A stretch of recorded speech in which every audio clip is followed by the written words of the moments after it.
jelas dia adalah orang gila, ngaku Nabi yang ke-26.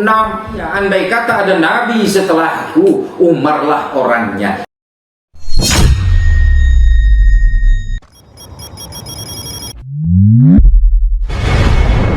A'udzu billahi minasyaitonir rajim. Bismillahirrahmanirrahim. Assalamualaikum warahmatullahi wabarakatuh. Innal hamdalillah wa syukra lillah. Wassalatu wassalam ala sayyidi Rasulillah wa ala alihi wa sahbihi wa mawala amma ba'd. Qala Allah Ta'ala fi kitabihil karim. A'udzu billahi minasy syaithanir rajim. Bismillahirrahmanirrahim. Ma kana Muhammadun aba ahadin min rijalikum walakin Rasulullah wa khataman nabiyyin.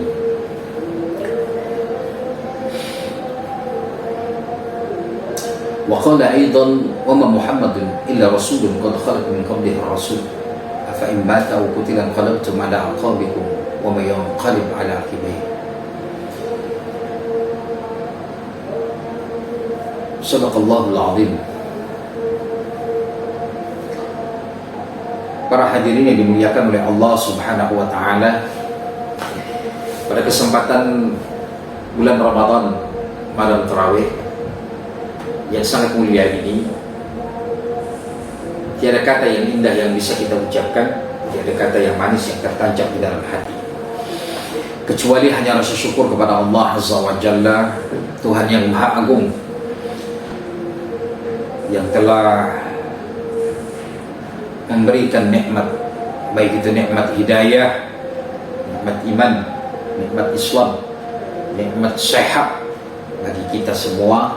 Alhamdulillah, kita semua masih dalam keadaan sehat walafiat sehingga dapat melaksanakan Ramadan hingga akhir, hingga kita berjumpa dengan hari raya Idul Fitri, hari raya kemenangan, hari raya makan-makan bagi kaum muslimin yang beriman kepada Allah, yang melaksanakan puasa 1 bulan penuh.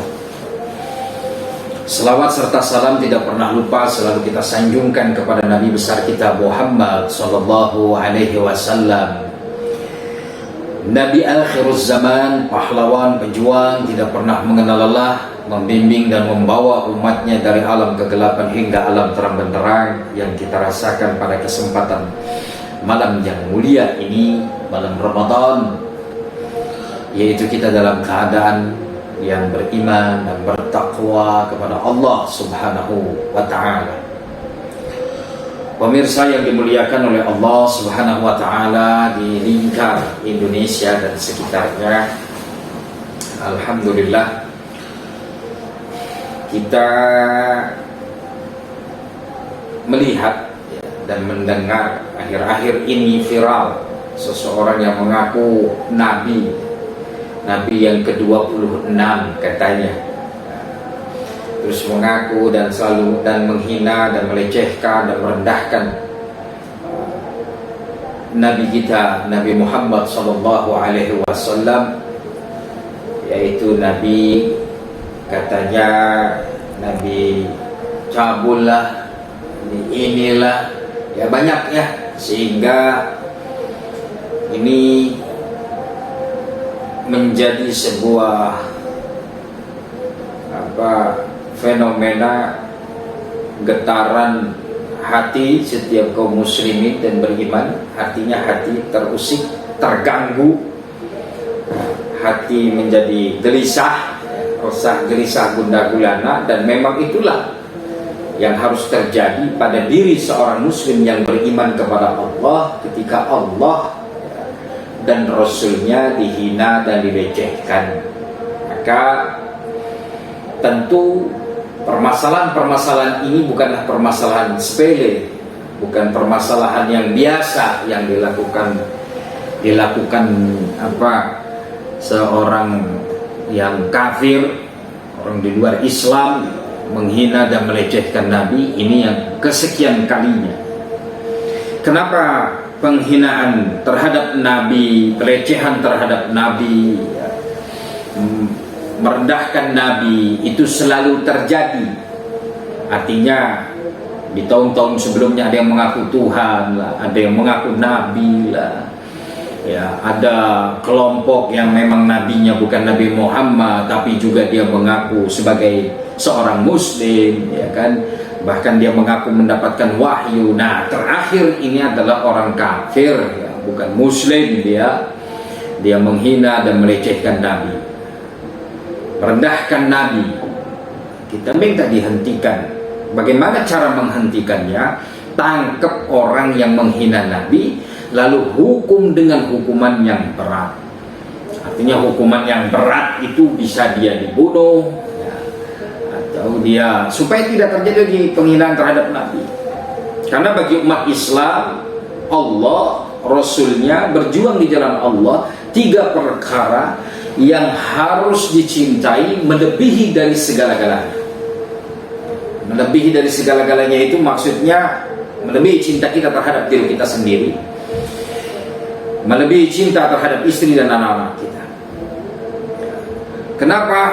Karena Allah dan Rasulnya dan berjuang di jalan Allah itu adalah 3 prinsip dalam Al-Quran yang harus kita cintai bagi seorang muslim yang beriman kepada Allah Subhanahu wa ta'ala. Bahkan harus lebih cintanya daripada dunia, perniagaan dan perdagangan. Maka penghinaan Nabi ini akan selalu terjadi dan sedang terjadi. Yang sekarang ini seorang oknum ini menjadi buron yang katanya lari ke Jerman. Ini kan siapa? Ambil, ditangkap, kerjasama dengan Interpol. Kita dengar begitu. Ya, mudah-mudahan itu terjadi dan mudah-mudahan itu ditangkap. Nah, setelah ditangkap dihukum.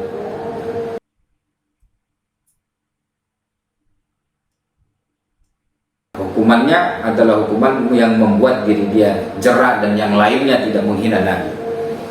Ya, artinya kita kaum muslimin yang beriman kepada Allah, kita diajarkan berakhlak untuk tidak menghina siapapun. Seorang musyrik yang beriman kepada Allah dilarang dan tidak boleh untuk menghina Tuhan sesembahan agama lain. Maka dalam Al-Quran pun dijelaskan, A'udzubillahi minasyaitonirrajim, Bismillahirrahmanirrahim.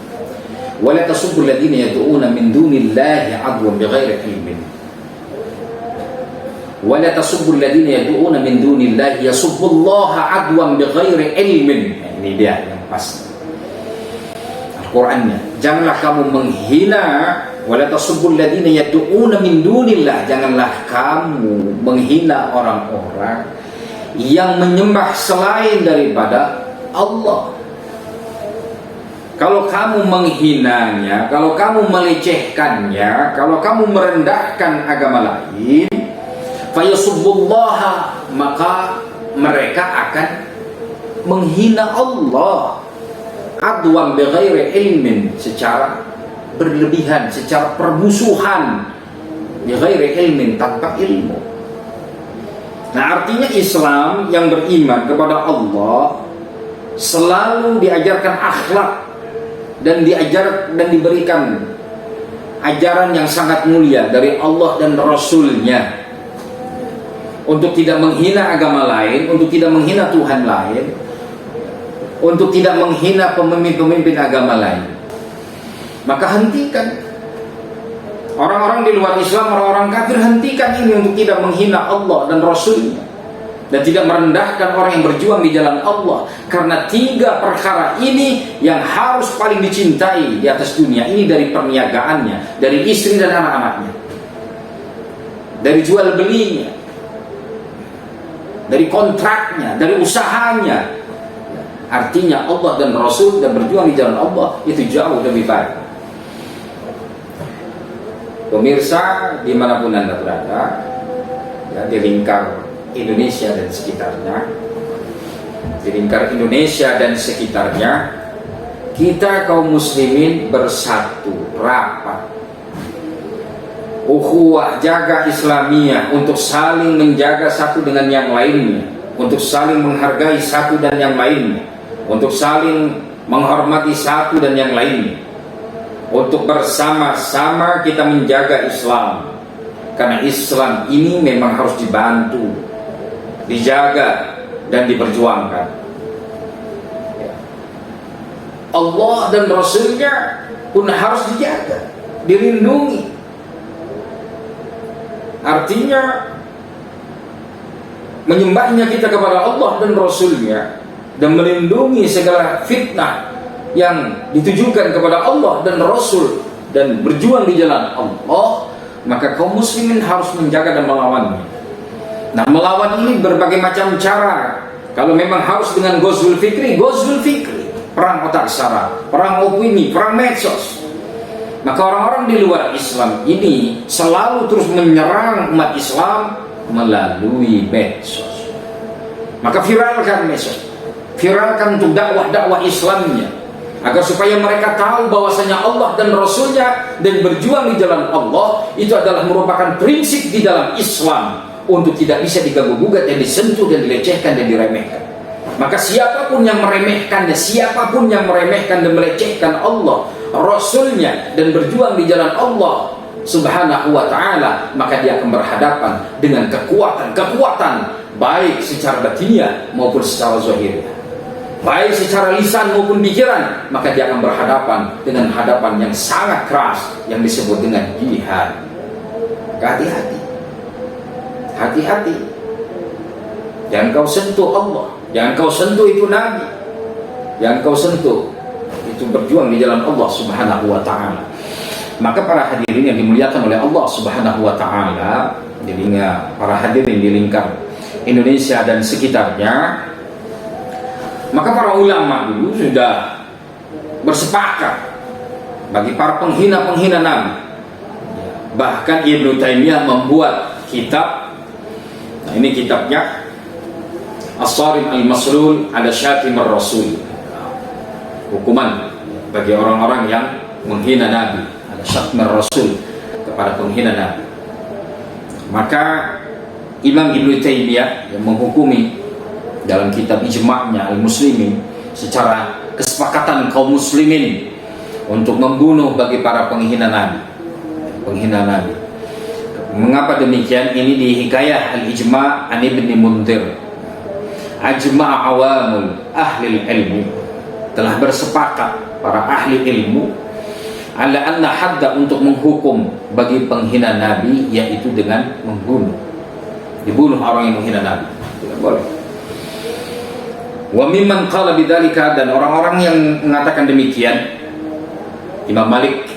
Imam yang mengatakan demikian itu adalah Imam Malik, Imam Laits, Imam Ahmad, Imam Ishaq, wa huwa madhhabus Syafi'i, dan dia juga madhabnya Imam Syafi'i. Sepakat bahwasanya yang menghina Nabi itu harus dihukum dengan hukuman yang berat, dengan hukuman mati. Maka dalam peristiwa Fathul Mekah, di mana Rasulullah SAW menaklukkan kota Mekah, ketika Rasulullah turun dari kendaraannya, Rasulullah menyatakan, al-yawma yawmul marhamah, hari ini adalah hari kasih sayang, kata Rasulullah. Tidak ada balas dendam, tidak ada pembunuhan, kata Rasulullah. Nah, namun Rasulullah SAW mendekati sahabatnya, wahai sahabatku, engkau cari dua orang ini hingga ketemu, dua perempuan ini. Kalau ketemu, engkau alirkan darahnya. Mengapa demikian ya Rasul? Kalau mereka taubat, tetap mereka harus dialirkan darahnya. Kenapa katanya? Kata para sahabat, kenapa ya Rasul? Karena pada saat aku masih di Mekah, mereka terlalu menyakiti hatiku. Artinya ada yang menyakitkan itu yang sudah berlebihan, tidak bisa dimaafkan, itu ada.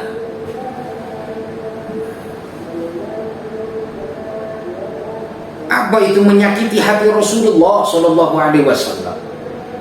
Maka diabadikan dalam kitab As-Sarim Al-Maslul ala Syatimir Rasul. Idza mar'atu idza sabbatir Rasul wa tabat fa inna dama la yahqilu bitawbah. Seorang perempuan menghina Nabi lalu dia bertobat, maka tetaplah dia dialirkan darahnya. Tobatnya tidak bisa menahan darahnya dari tubuhnya. Nah, maka hati-hati.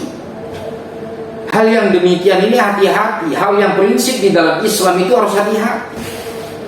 Karena kalau dibiarkan, mereka akan masuk ke dalam rongga-rongga sendi Islam, prinsip-prinsip Islam, lalu mereka akan menghancurkan akidah-akidah keyakinan umat Islam. Nabi Muhammad biasa aja, kita buat aja dia karikatur, jadikan dia sebagai bintang utama film, jadikan dia peran utama, lalu dibuat wajahnya sebagai, tidak boleh. Sepakat seluruh umat Islam di seluruh dunia menyepakati wajah Nabi Muhammad SAW tidak bisa digambar dan tidak bisa ditiru oleh siapapun. Bahkan ketika bertemu dalam mimpi, kita bertemu dengan Nabi kita Muhammad SAW, itu adalah nyata. Kenapa? Karena wajah Rasulullah tidak bisa ditiru dengan syaitan. Wajah-wajah yang lain bisa ditiru dengan syaitan. Tapi kalau wajah Nabi besar kita Muhammad SAW tidak bisa ditiru, tidak bisa ditiru. Maka orang-orang Islam belajar akidah ya. Bagaimana kita berakhlakul karimah kepada Allah dengan menjaga al-i'tiqad, keyakinan kepada Allah, bagaimana kita mengikuti Rasulullah, dan bagaimana akhlak kita kepada Rasulullah,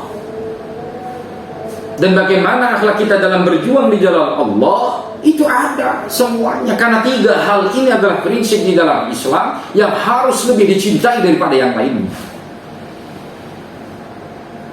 Jadi Allah dan Rasul. Maka ketika orang menyentuh Rasul, mengutak-ngatik Rasul, mengutak-ngatik Nabi Muhammad dan lain sebagainya, Nabi Muhammad itu adalah orang yang tidak pintar, Nabi Muhammad aja belum tentu masuk surga, jangan. Perkara-perkara ini tidak boleh. Karena Nabi kita Muhammad SAW bukan hanya sekedar Nabi, tapi dia adalah Imamul Mursalin, Imamul Mujahidin, Imamul Sabirin, Imamul Anbiya, wa Khatamun Nabiyyin, dan penutup para Nabi. Dan Nabi setelah Nabi Muhammad tidak ada Nabi. Yang bisa laporin gua ke polisi, gua kasih uang loh. Gua kasih uang. Yang bisa laporin gua ke polisi penistaan agama nih, gua nih Nabi ke-26, Joseph Paul Zhang, yang meluruskan kesesatan ajaran Nabi ke-25 dan kecabulannya yang maha cabulullah. Cabulullah. Seperti ada orang gila tadi itu yang ngomong, orang gila yang ngomong, saya tidak mau sebut nama dia, yang jelas dia adalah orang gila, ngaku Nabi yang ke-26. Andai kata ada Nabi setelah Nabi besar kita Muhammad SAW, bukanlah umat-umat akhir zaman yang akan menjadi Nabi. Rasul sudah menyampaikan redaksinya, andai kata ada Nabi setelahku, Umarlah orangnya. Kenapa? Karena setiap keputusan Umar, ya, setiap pembicaraan Umar, setiap pendapat Umar selalu didukung dengan wahyu. Itu keputusan Umar. Contoh, ketika peresmian masjid yang dibangun oleh tokoh munafik, masjid, Rasulullah mau meresmikan masjid tersebut. Maka datang Umar menyampaikan kepada Nabi besar kita Muhammad, ya Rasul, saya tidak mau meresmikan masjid itu. Masjid itu dibangun oleh orang munafik. Tapi kata Rasul, nggak enak ya Umar, masa kita tidak mau meresmikan? Kita diundang, ya silakan kalau Rasul mau. Tapi kalau saya tidak mau. Kata Umar, saya tidak mau, karena itu dibangun oleh tokoh-tokoh munafik.